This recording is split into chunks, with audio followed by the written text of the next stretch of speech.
ఇప్పుడు చక్కటి సుముహూర్తాన్ని నిర్ణయం చేశారు బ్రహ్మగారు. చక్కగా ఇప్పుడు పసుపు కొట్టి శుభలేఖను రాసి ఆ శుభలేఖలను సర్వలోకాలను కూడా అందజేస్తూ ఉన్నారు. ఎందుకంటే సకల చరాచర సృష్టి అంతటికి కూడా జగత పితరవు వందే పార్వతీ పరమేశ్వరవు.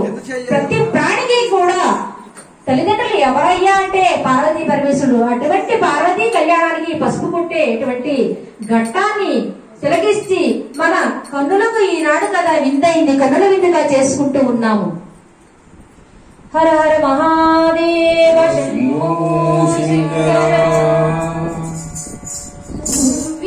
కస్తూరి రంగ